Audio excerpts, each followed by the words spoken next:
Volunteers improving neighborhood environments. Vines has grown a lot over the years, and at this point we have 21 community gardens with over 480 garden beds that people can rent. We also have a 2.25 acre urban farm in downtown Binghamton where we hire youth to help us grow food for the community. Through their work, we grow food that goes out through our farm share program. Vines is going to keep expanding. We have no shortage of demand for the services that we provide. And to be able to make that possible, we need to expand our infrastructure. We're constructing a green office building that's going to be net zero energy, so we will produce as much energy as we consume on site. And this space will house our offices, but it's also going to have a beautiful community room. We started with a framed building, standard construction that a lot of contractors can understand. The framing is set at 18 inches, and that allows for each individual cavity to be filled with a bale. All we needed to do is notch out a corner of the bale and slide that right into the wall between the studs. The studs are actually really holding that in place, and then you continue stacking vertically between the cavities created by the studs. Straw bales are typically in running bond, like Lego, laid flat or on edge between some kind of a frame structure. But in our case, we're using them vertically between wooden studs. We want to also tie the bales to each other, and we do that using bamboo stakes. And you can either put the bamboo stakes in horizontally, or you can toenail them in between the bales. So those kind of tie the bale stack together as it goes up. We also want to stitch between the bales, going from bale to bale and around each stud, so that each bale is tied to the next neighbor and to the stud on the outside. So that keeps everything locked in tight and in place until we're ready to plaster. It's actually not that difficult to create custom bales with a little bit of practice. For the notching, it's pretty simple. We can take either a circular saw or a chainsaw to create the cavity that we need to fit right into that stud space. Whatever gaps we do have, we come back in later and stuff with loose straw so that the wall is very stable and we don't have any gaps. So it's a continuous plane of insulation provided by the bale. We have something called a Thor's hammer or a persuader, and we use those large, lightweight hammers made of wood to pound the bales where we want them into the wall. And the reason why they're big is so that we don't deform the bale. It spreads the force over a wider area of bale, so we're not destroying the shape of the bale.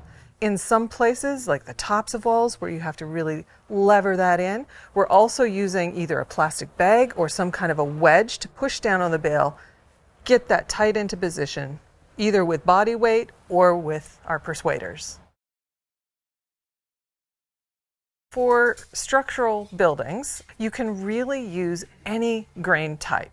Rice, wheat, barley, any kind of grain can be used to make a bale. What you're really looking for is a nice dry bale that's pretty uniform in size and holds together, so it's compactly formed. Once we have that, it doesn't matter what it started life out as. Stacking the bales actually goes pretty quick, especially if you have a willing to learn workforce. And learning how to put bales into a wall is a very quick thing. It's a very natural feeling thing. You don't need a lot of tools, and it's pretty easy to kind of figure out what to do. So it's a great activity if you have some volunteers around to help you install the bales, and this work goes really quick. I think here we're at maybe 2 weeks to do all of the bale work. For the windows, in this circumstance, we have framed out windows the same as you would for a wood framed wall. Pretty standard. The contractor understands that, and it's pretty easy to do. We bring the bales right up to those openings as close as we can, and then bale around them.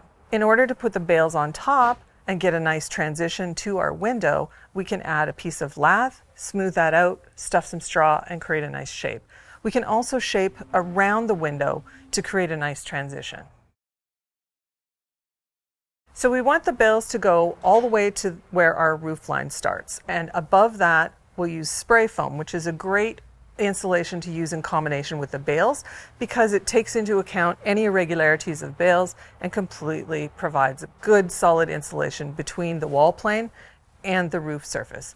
You can use bales in the roof, but it's not very common because of the weight of them. It's kind of a difficult condition when you're trying to get it right to the top of the ceiling, and how do you get that bale in there? There's a couple of different ways that you can do that. You can, as we said before, you can put a piece of plastic or a lever and just kind of wedge that in this way.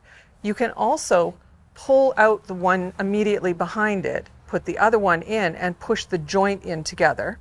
And the third way you can do it is you can tie the bale tighter, put it in, and then snap the excess ties so it expands up into the space.